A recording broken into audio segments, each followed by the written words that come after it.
Porque se fosse para isso, deveríamos ter parado logo depois do primeiro chumbo. Mas como sabemos que é ilegal, são inconstitucionais e foram a mando da direção do MPLA, portanto não vamos aceitar e não vamos acatar, vamos continuar a funcionar. E entretanto, vamos continuar a litigar. Neste momento, as nossas equipas de advogados de Angola encontram-se em Portugal, com a parte dos nossos advogados portuguesa, e estão a estudar as várias opções que nós temos. Temos 3 opções. Nós podemos, junto do Tribunal Constitucional, fazer um requerimento de confirmação dos fundamentos. O que quer dizer? O Tribunal está a dizer que nós não tivemos as 7.500 assinaturas. No universo de 32 mil que nós levamos, das quais 4.000 com reconhecimento notarial. Portanto, tem que se confirmar por que é que isso não vale. Portanto, por lei podemos exigir um requerimento, enviar um requerimento, provavelmente vamos fazer na próxima semana, requerimento de confirmação do fundamento. E isso é junto do tribunal. Esta é a primeira parte. Por outro lado, a segunda opção, também na litigação, é nós intentarmos um processo judicial contra o Tribunal Constitucional, por violação da verdade. E quem vai julgar? Não é verdade? Nessa altura, temos que jogar primeiro com o Ministério Público e depois do Ministério Público os tribunais, o Tribunal Supremo. Significa, nós não podemos permitir que as próprias instituições que devem respeitar e fazer o exercício da lei são as primeiras que violam, são as primeiras que não cumprem. Então, se for preciso, é processar o próprio Tribunal Constitucional. Mas quem vai julgar? O Tribunal Supremo. Tribunal Tem Supremo legitimidade para tem legitimidade. Eu, se quiser, se eu me sentir lesado pelo Estado, posso processar o Estado. Até a última instância, podemos ultrapassar o Tribunal Constitucional e processar o Estado angolano. Portanto, tudo isso faz parte do exercício que nós, os cidadãos, precisamos de fazer para com que respeitem os nossos direitos. Fazer valer os nossos direitos, as nossas prerrogativas. Não é verdade? Primeiro, vai ser o requerimento de confirmação do fundamento do Tribunal Constitucional. Sim. Segundo, temos a opção do processo judicial contra o Tribunal Constitucional. Antes que nos E percamos, terceiro, vamos à terceira. Instâncias internacionais. Portanto, neste momento, tanto a parte angolana dos nossos advogados como a parte portuguesa estão a estudar toda a legislação angolana e a legislação internacional, para utilizarmos essas 3 dimensões para fazer valer os nossos direitos e darmos passos necessários. Doutor, eu volto a perguntar, com estas suas posições, ou vossas posições, não estarão a desobedecer? Não será uma espécie de desobediência civil quando no dia 19 puderem marchar? Desobediência civil não, porque tudo faz parte da nossa própria legislação. A Constituição permite-nos, na verdade, litigar é um direito. E vamos fazer isso. Entretanto, por uma questão de repúdio e por uma questão de manifestar o nosso desagrado, na verdade, convoquei uma manifestação aqui em Luanda para dia 19 e nas províncias onde puderem fazer. É preciso ter noção de que ao longo desses anos todos, nós estamos nesse processo do Prajá desde 2019. E já passamos em 3, este é o 4º chumbo. E vamos avançar na mesma. Eu fui sentindo pressão pública, das nossas estruturas, dos nossos simpatizantes e amigos, para que viéssemos à rua. Eu é que fui tendo contenção para que isso não fosse feito, com o risco de ser acusado de estar a ser mole, não é verdade? Portanto, eu tive que viver esse risco. Mas neste momento, acho que sim, é excessivo o abuso do poder e o abuso da autoridade. É excessivo o nível de violações que o próprio tribunal está a fazer, até porque o nosso processo foi exemplar. Neste país nunca houve processo idêntico. E por isso convoquei essas manifestações, particularmente a de Luanda, que eu próprio vou liderar, no dia 19. Em princípio, as equipas técnicas nossas estão a trabalhar com o governo provincial de Luanda e com o comando provincial da polícia em Luanda para definir seu enquadramento, o roteiro, em princípio, dia 19 de manhã, com o ajuntamento das pessoas que quiserem no largo do cemitério da Santana. Portanto, a partir das 7, 8 horas, portanto, no largo do cemitério da marchar Santana. até ao 1º de maio? Em princípio, nós queremos ir até o Tribunal Constitucional. Porque é com o Tribunal que estamos a tratar as coisas. Mas o Tribunal não trabalha Para nós o importante não é se categoria. trabalha ou se não trabalha, é o simbolismo para dizermos que estamos a ser vítimas da ação do MPLA por via do Tribunal Constitucional. Portanto, eu por passo à frente, todos aqueles que se sentem injustiçados, se é falta de emprego, se é abuso da autoridade, se é frustração de não poder ir à escola, portanto, estão bem-vindos. O importante é que nós queremos seja uma manifestação pacífica, ordeira e bem estruturada, primeiro. Segundo, para protegermos a vida das pessoas e também correspondermos com as orientações das instituições sanitárias, apelamos a todos, venham de roupa preta ou branca, com máscara e distanciamento social. E qual é o simbolismo dessas cores? Essas cores, primeiro, somos pacíficos, mas estamos de luto. E nós não podemos admitir, porque nós o que queremos é vida, viver neste país, contribuir e participar. É por isso que somos pacíficos, estamos de luto, mas vamos reagir. Agora, doutor, não vai quebrar o decreto presidencial que diz que ajuntamentos com mais de 5 pessoas é ilegal? Primeiro, é discutível. Há juristas constitucionalistas que acham que o decreto presidencial que não corresponde a estado de emergência ou estado de sítio, não pode impedir a livre movimentação e circulação dos cidadãos. É um dos direitos constitucionais, não é verdade? Portanto, é discutível. Até porque, se quisermos ter como exemplos, o próprio Presidente da República tem feito eventos em que leva mais de 30, 40 pessoas, não é verdade? Se há violação, então o primeiro que violou é ele.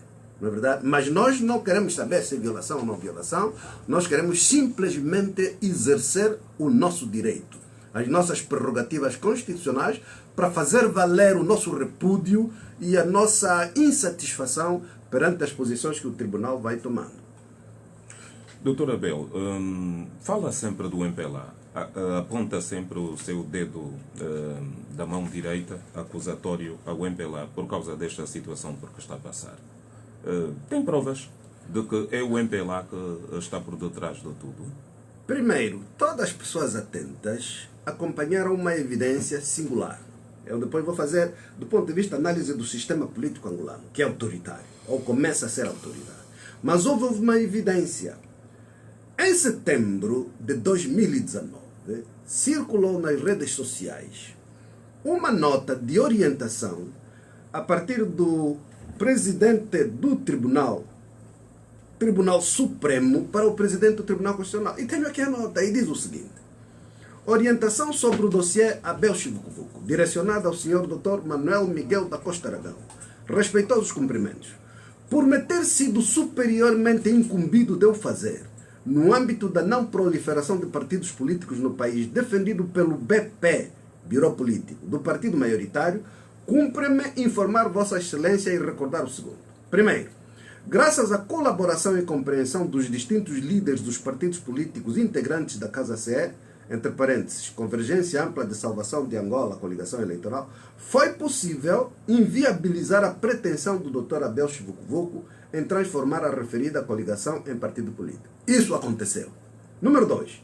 Incumbe-me igualmente alertar a Vossa Excelência no sentido de tomar devidas precauções para não permitir o retorno do processo de assinaturas rejeitado pelo Tribunal Constitucional às mãos dos responsáveis promotores do Para Já Servir Angola e manter rigorosamente a posição do Tribunal Constitucional. Tudo isso aconteceu.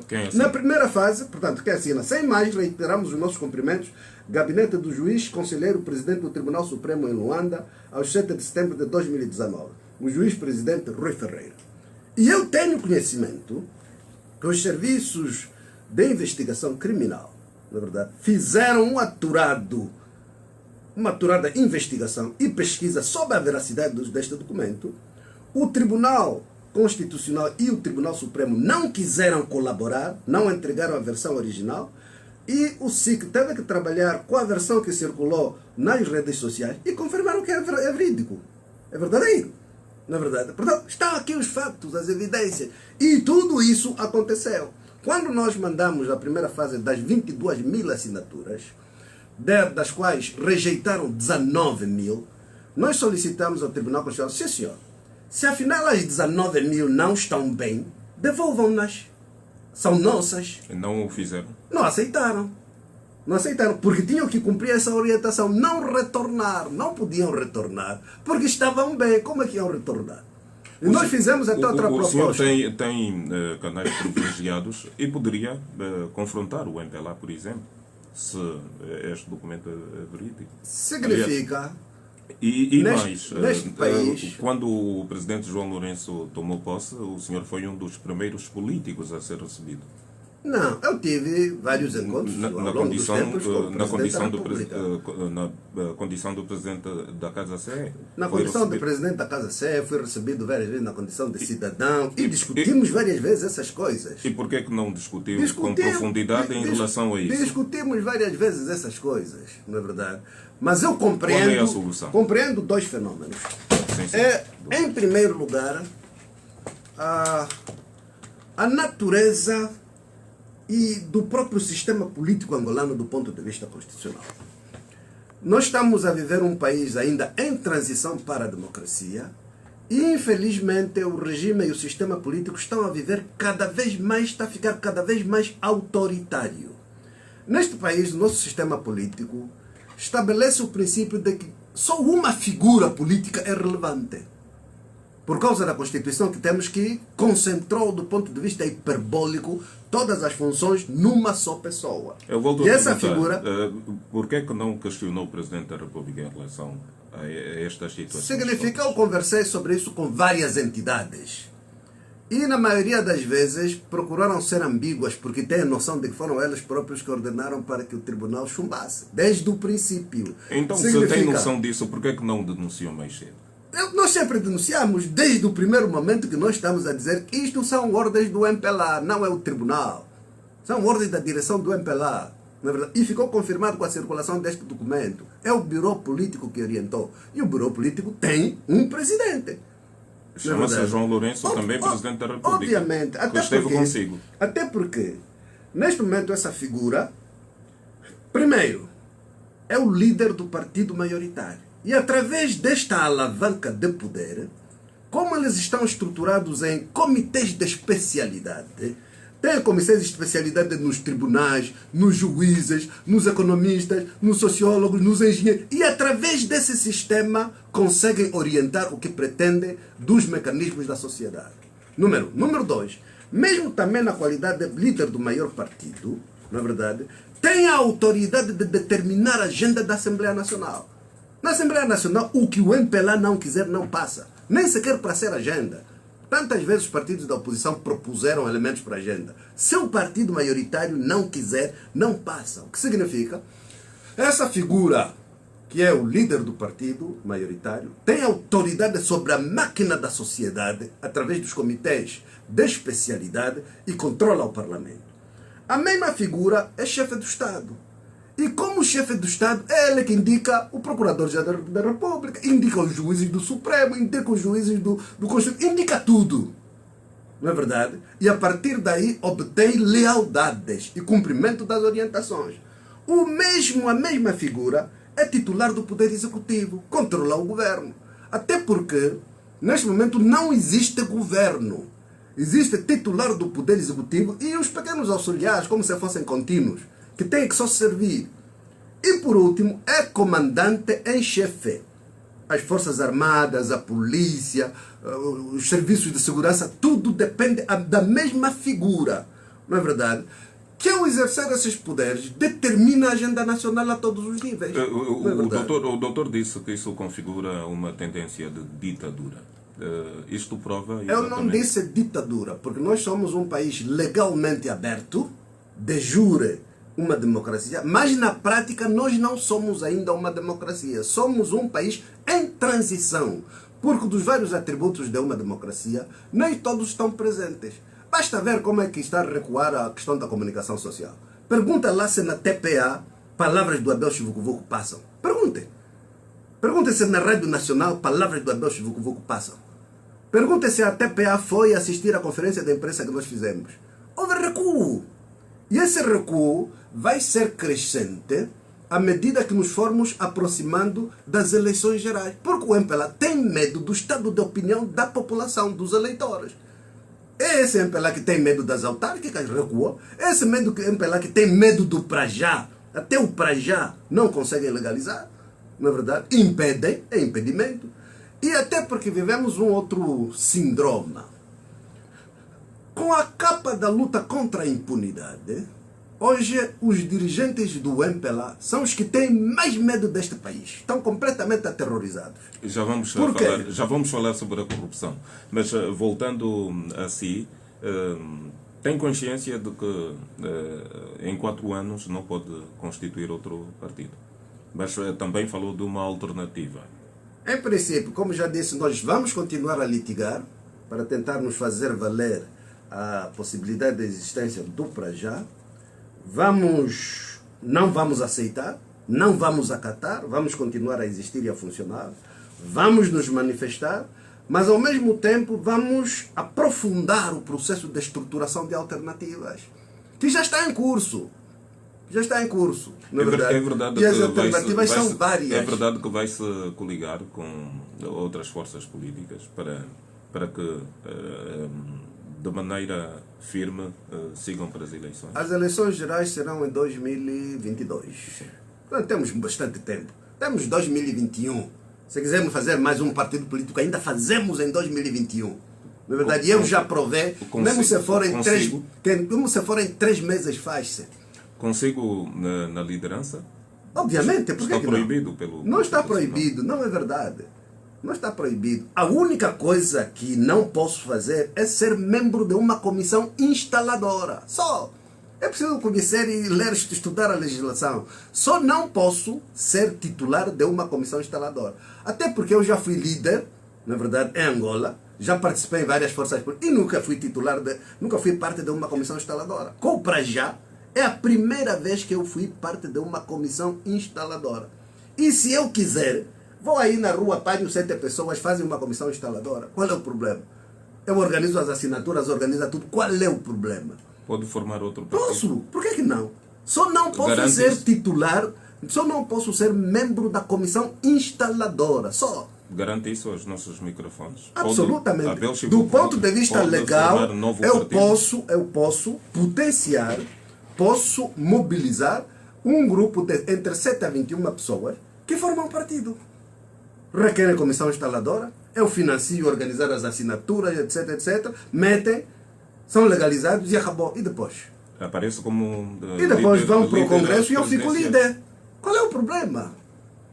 Qual é o problema? Nessas coisas, tentar impedir a participação de um simples cidadão é um erro. A não ser que, como eles disseram, que a decisão do Bureau Político é não proliferar a existência de partidos. Significa, quando do ponto de vista estratégico lhes interessou, são eles que proliferaram.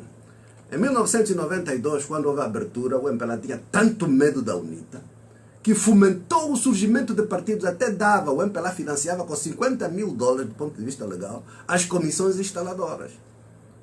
Bom, depois disso decidiram diminuir e criaram regras um bocado mais restritivas. Mas nunca se consegue fechar a 100% a vontade de participação. Até porque os angolanos têm também que habituar-se a resistir às decisões e leis injustas. As leis injustas não são para serem respeitadas nem cumpridas.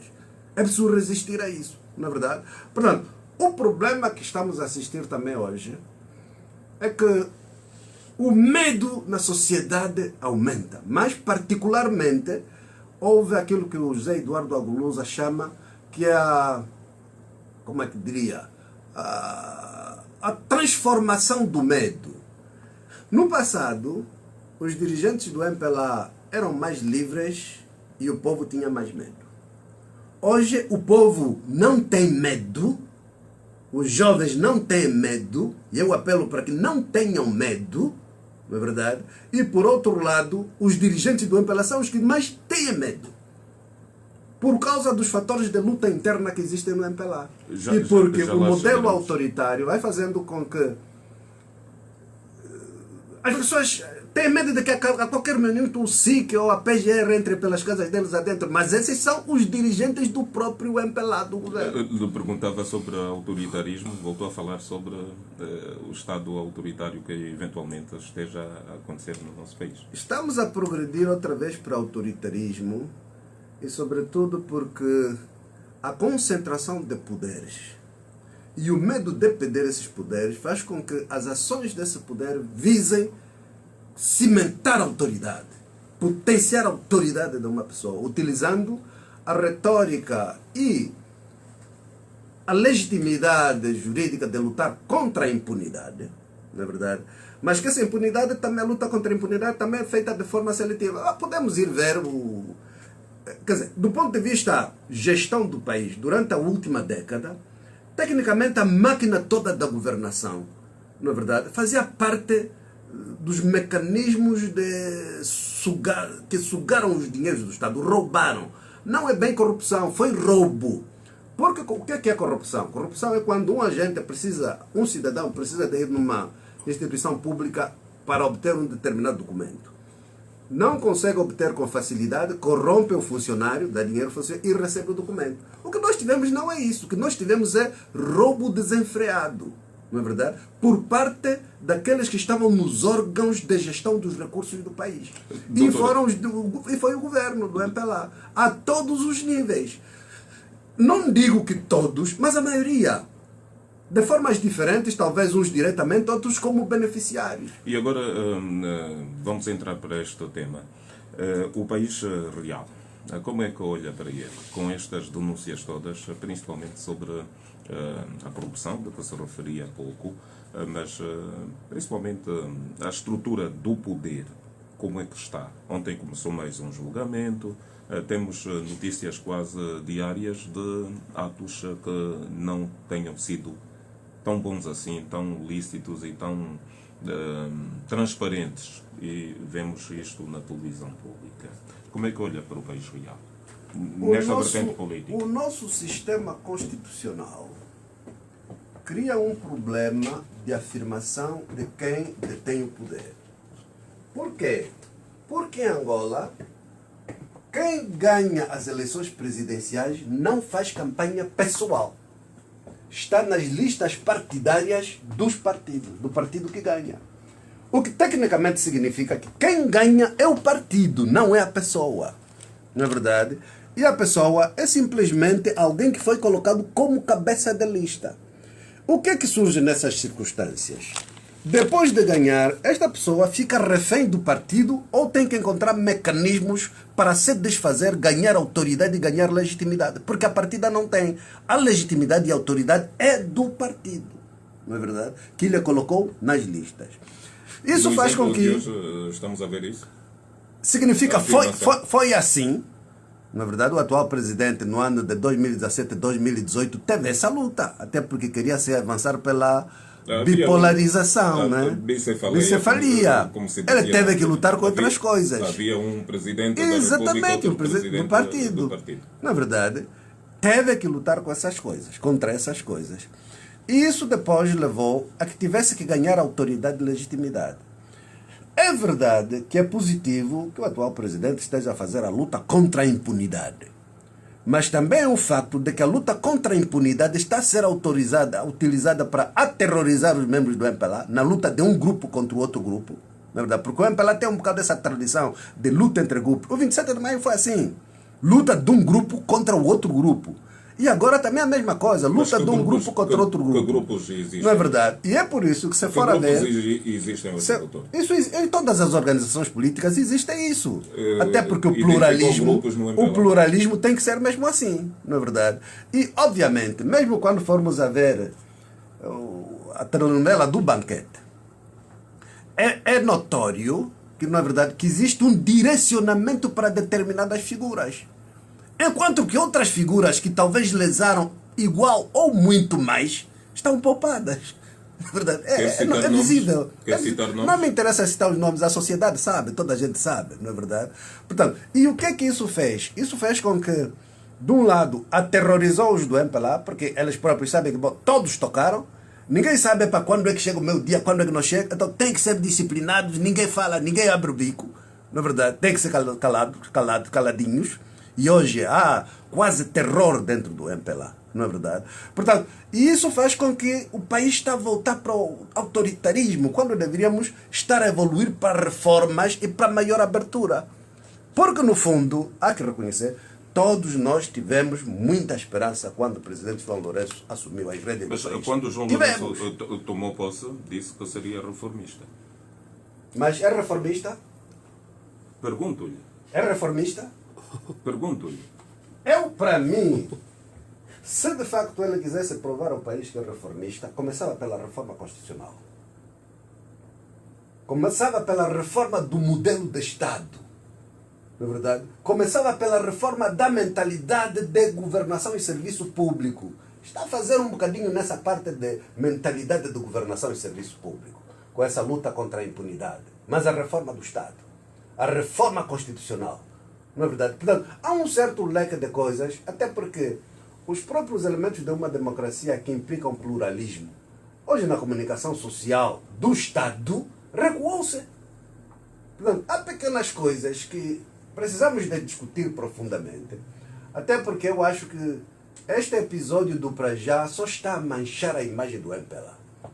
Só está a provar do Estado e particularmente do MPLA. Por quê? Porque, no fundo, nos 45 anos da independência de Angola, quem é que governou Angola? É o MPLA. Todas as responsabilidades do que está a acontecer no país são do MPLA. A pobreza, a falta de emprego da juventude, falta de perspectiva, falta de ânimo, tudo isso é o MPLA. Hoje vivemos crises múltiplas, que começa mesmo por crise de confiança. Não é verdade? Coisa que o presidente teve em 2018 e princípio de 2019. As pessoas estavam apaixonadas com ele. Hoje, tudo desvaneceu. Não é verdade? Portanto, temos crise de confiança. Temos a crise institucional artificial por causa do recuo da não realização das eleições autárquicas. Não é verdade? Temos a crise de credibilidade da governação com essas coisas. Hoje é um titular, amanhã muda, depois demite, depois nomeia, depois demite. Todos os dias não há constância. Não é verdade? Parece não haver coerência. Pronto, há esses todos os elementos que precisam de ser abordados com clareza, com abertura, sem receio de dizer as verdades, para perceber que estamos a viver um momento difícil. A crise econômica agudizou-se com a pandemia.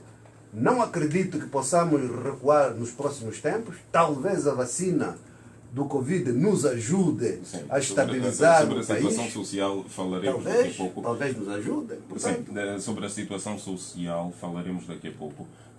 Vamos terminar este momento político. O que é que antevê para o exercício de João Lourenço nos próximos tempos? Está a terminar o ano, vem aí 2021 e depois o ano das eleições 2022. Significa, por norma eu não faço balanços desse exercício. Analiso o estado do país nas condições presentes. Porque entendo que serão os angolanos que livremente em 2022 farão essa avaliação e decidirão se houve avanços ou se houve recuos, através do voto. E espero que em 2022 também não se venha dizer que por causa da pandemia não dá para fazer as eleições gerais. Seria catastrófico. Já aconteceu em 2020 com as eleições autárquicas, espero que não aconteça em 2022. Portanto, não faço balanços, deixo isso aos cidadãos é que vão fazer a avaliação. Doutor, a vida social está agudizada, como se sabe, principalmente na questão económica. Como é que olha para o cidadão e numa altura em que se fala sobre mais um bónus de Natal para os deputados, que ao que pareça será bastante significativo, os cidadãos hoje procuram um emprego, muitos perdem emprego, há empresas a fecharem. Como é que olha, e como observador da vida política e também ator, sobre este cenário? A situação econômica do país, que é bastante crítica, caracterizada pela crise que adveio da queda petrolífera em 2014, caracterizada pelos desperdícios e roubalheiras de uma década anterior, que desperdiçamos os recursos e não fizemos os investimentos que devíamos ter feito, caracterizada pelo facto de que a pandemia agravou o contexto econômico. Tudo isso teve um reflexo profundo na situação social dos cidadãos. Hoje a pobreza aumentou. Queiramos mesmo ou não. Constata isso. A pobreza aumentou. Constata isso. Segundo, até segmentos que na década 2004-2014 estavam a evoluir para a classe média, porque em Angola estava a registrar-se um fenômeno em que estava a começar a surgir a classe média. Os enfermeiros, os médicos, os professores, os oficiais superiores da Força Armadas, da polícia, os funcionários públicos de nível superior, já estavam a ser todos da classe média. E as sociedades estáveis têm que ter um segmento vasto da classe média, que é o que cria estabilidade. Hoje esta classe média está toda a virar pobre. Hoje estamos todos a ficar pobres. Portanto, há um segmento bastante vasto do país que é pobre. E sem esperança, sem indicadores que nos digam que talvez a médio prazo possamos reverter as coisas. Não é verdade? Estamos já há quase 7 anos de recessão econômica. Eventualmente 2021 ainda poderá continuar a ser, apesar de que há organismos internacionais que aventam a possibilidade de crescermos a 1%, mas isso não permite reverter o quadro social. Temos um problema de desemprego galopante, porque há mais empresas a fecharem do que empresas novas a surgirem, não é verdade? E que com a pandemia se agravou ainda mais. Neste momento é muito tênue a possibilidade de cativação de investimento estrangeiro, até porque todos os países do mundo têm dificuldade, não é verdade? E quando há dificuldades, todos retraem-se e olham para dentro e não para fora, não é verdade? Portanto, o desemprego aumentou, particularmente na juventude, e depois é o problema da fé e da esperança. Estamos com crise de fé e de esperança. Não há uma palavra acalentadora para essa fé e esperança, principalmente para a juventude, esta que é a mais afetada por estas situações todas? Isso tem também muito a ver com os modelos de liderança. Há 2 modelos clássicos de liderança. No caso das nações que já estão construídas, particularmente grande parte das nações europeias, não precisam de ter lideranças visionárias, precisam de ter lideranças boas gestoras, não é verdade? Porque os países já estão estruturados, tudo está feito. Bons gestores, eu lembro-me que há anos atrás, no tempo do presidente François Mitterrand na França, portanto, por falta de elementos de como orientar a sociedade, uma das novidades que ele trouxe foi a criação do Ministério da Ocupação dos Tempos Livres do Cidadão. Foi a novidade. Ocupar o tempo livre do cidadão. Não é habitação, não é saúde, não é ensino, não é circulação, não é nada. Tempo livre. Como é que passam as férias? Como é que passam os fins de semana? Os parques, etc. Mas o Ministério da Cultura não poderia fazer isso. Foi a novidade dele. Não é verdade? Porque são nações já feitas. No caso da África é o contrário. Somos nações jovens. E por isso as lideranças têm que ser visionárias, que estabelecem grandes objetivos para a sociedade. Não é verdade? Desafiam os próprios cidadãos a eles próprios levantarem-se e cuidarem das suas vidas, fazerem coisas, terem ambição, quererem ir para frente, não é verdade? E penso que hoje estamos um bocadinho com crise de confiança, porque as pessoas não veem como é que será o futuro. Não há indicadores, amanhã será como? Vou conseguir emprego, as crianças vão à escola, não vão à escola, vai ser como? Não é verdade? Como alterar isso? São os problemas que nós temos. Não é como verdade? alterar? Que é preciso encontrar fórmulas. Agora, cada um divisa, como entidades políticas, cada um estabelece e divisa o caminho que acha que deve ser seguido. E bastará os cidadãos depois fazerem a avaliação. Mas temos essa crise de vários domínios na parte social, que eu penso que é um dos grandes problemas que nós vivemos neste momento. Portanto, por que aponta sempre para o voto? Aponta sempre para o voto como a solução de todos os problemas. Não volta é e voto meia, a solução de todos volta. os problemas, mas a verdade é que nas sociedades onde existe alternância, a possibilidade de melhoria é muito maior. Por quê?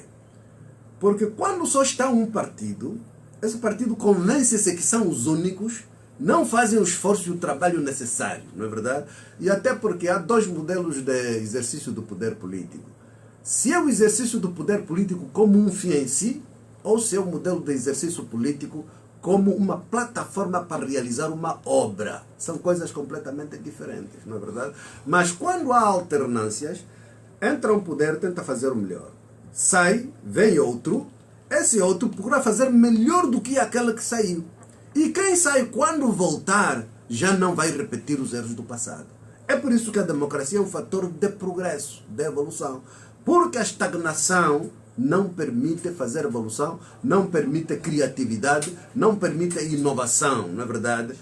Há uma espécie de paralisação do pensamento e da inovação e da qualificação. Portanto, é por isso que eu acho que sim, precisamos de aprofundar o processo democrático para que tenha efeitos na melhoria da qualidade da governação. Até porque se tivéssemos evoluído para as eleições autárquicas em 2020, teríamos dado um passo que iria ser positivo para o país. Teria 2 ou 3 elementos muito úteis. O primeiro elemento seria aprofundamento do processo democrático.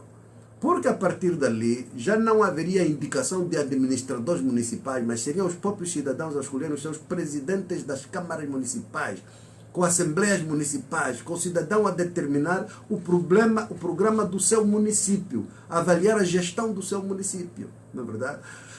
Profundamente, melhoraria eventualmente a qualidade da governação dos municípios. Eu andei pelo país nos anos 2015 e 2016, por todo lado, com o programa 1515. E uma das coisas que constatei nos fenômenos foi que sim, havia alguns poucos administradores municipais competentes e com vontade, mas a maioria estavam mais preocupados a serem ativistas do partido, porque também são os primeiros secretários do MPLA nos municípios, estavam mais preocupados com essa dimensão do que com governar. Ora, transformando a administração em presidências de câmaras, ou trabalham ou depois das eleições subsequentes saem, na verdade. E também permitiria realizarmos melhores equilíbrios de distribuição de poder no país. O que é que isso significa? Dos 164 municípios que nós temos, na verdade, seria impossível o MPLA conseguir conquistar todos os 164 municípios. Perderia numa grande série desses municípios. Aliás, assistimos agora na Namíbia, que a Namíbia, a SWAPO, perdeu as eleições autárquicas, na verdade. Portanto, isto é um elemento que é preciso ter em consideração. Voltando ao setor social. Há um setor que referiu que eu tenho dúvida se isso vai acontecer. Essa tal história do bônus para os deputados. Não sei, não ouvi dizer, acho que não está no orçamento. Portanto, como é que pode acontecer se nem está no orçamento? Porque as coisas têm que ser de acordo com o orçamento que se estabelece. E o orçamento foi aprovado no ano passado. É só execução. Então, onde é que foram buscar esse tal dinheiro para o bônus? Portanto, não acredito. Mas eu, como não sou... Eu não vi a resolução. A resolução? Ainda não vi. Não, mas o senhor tem alguém próximo que é deputado. Não vi. Eu não vi nenhuma resolução. Eu não sou deputado, não estou lá. Fui eleito, mas não quis ficar lá. Não é verdade? Mas não acredito que se fizerem isso, será muito mal. É que em termos de imagem pública, em termos de vocação de governação, será muito mal. Portanto, se é bônus, então entrega o bônus ao povo. Nós estamos a dar aos cidadãos pobres, nesse tal programa Wenda ou qualquer coisa assim, 8.000 kwanzas às famílias. Não é verdade? 8.000 kwanzas. O que é que essas famílias fazem com 8.000 kwanzas? E você vai falar de bônus para os deputados? Que justiça é essa? Que seriedade é essa? Eu não acredito, né? Ou para dar dignidade aos deputados. Eu penso que o modelo de dar dignidade é diferente. Para mim, para dignidade, a Assembleia primeiro deveria cumprir com as suas prerrogativas e competências. Dar dignidade é fazer com que a Assembleia fiscalize o Executivo. Dar dignidade é fazer com que a Assembleia, de facto, tenha a abertura de agendar as coisas mais urgentes. A UNITA está a lutar ali para agendar a fiscalização ou verificação das contas do BESA, do BPC. Não está a conseguir. Não é verdade? Não está a conseguir. Isso aqui é dignidade. O deputado tem que se sentir que é respeitado pelo povo. É considerado como aliado do povo. Agora, a dignidade é dar dinheiro para o deputado. E o povo? Não faz sentido isso. Isso são filosofias do MPLA, que nunca olhou para o povo, olhou só para as elites políticas. Mas no interior precisa-se de dinheiro. 8.000 já, em algumas localidades, é algum dinheiro. Estou a falar do Curoca, o município mais pobre de Angola. Se o que se visa é tirar as pessoas da pobreza, se o que se visa, da pobreza extrema, na verdade, afinal as medidas têm que ser diferentes. 8.000 kwanzas é para manter as pessoas sempre na indigência, na sobrevivência. Não é isso. Até porque era mais fácil estruturar programas que façam com que as pessoas, elas próprias, se capacitem, de verdade, transmitir ambição e certeza de que elas próprias podem fazer coisas, do que vir com os 8.000 kwanzas. Não é verdade? Mas por tudo isso tem a ver com o alto grau de insensibilidade das autoridades. Insensibilidade. E é aquilo que se diz, longe da vista, longe do coração. Estão nos gabinetes e não sabem como o povo sofre. Para terminar, Dr. Abel Chivucovuco, sai mesmo a manifestação do dia 19? Absolutamente. Eu não sou dos que acham que deve-se fazer manifestação por tudo e por nada. Há outros mecanismos de fazer chegar a sua voz. Mas também há momentos que é preciso dizer basta, chega de abuso. Está cansado? Chega, estou cansado, chega de abuso. Também sou cidadão como eles. Está cansado da vida política? Não estou cansado da vida. Da vida política. Estou cansado do abuso. E eles têm que noção. Eu não sou pessoa de ser travada assim. Com respeito, dialogamos, acertamos, participamos todos. Mas quando há abuso, também é preciso reagir. E os cidadãos deste país, dessa cidade de Luanda, têm sido permanentemente abusados pela autoridade nossa própria. Através da pobreza, através da indigência, não há emprego. Por isso é que convoco esta manifestação para o dia 19 de manhã, concentração à frente do Largo de Santana, no cemitério de Santana. Todas as pessoas podem vir, não é manifestação partidária. O para já ainda não é partido, é projeto de partido. Mas é indignação pelas coisas que os poderes públicos vão fazendo. Qual é o itinerário? Estamos a discutir o itinerário com os órgãos da Polícia Nacional e com a província de Luanda. O nosso desejo é Santana até o Largo do Tribunal Constitucional. Mas de forma ordeira, pacífica e em coordenação. São muitos Eu estou habituado a andar, Portanto, as pessoas que vão comigo não, sabem que é assim. Estava a pensar pela sua idade. Não, sabe, ainda temos energia para dar para este país, temos ainda noção das coisas e, sobretudo, sensibilidade para contribuir. Muito bem. Obrigado por ter vindo ao MFM. Eu agradeço mais uma vez e quero deixar o meu apelo a Luanda. Vamos à rua dia 19, com ordem, com disciplina, mas para mostrar que estamos a ficar cansados dos abusos. Muito obrigado, doutor. Até a próxima. Obrigado. Muito bem, foi a conversa com Abel Chivucovuco, bem no final do nosso espaço matinal de informação. Um abraço. A trilha sonora do seu dia a dia é aqui que você vai escutar.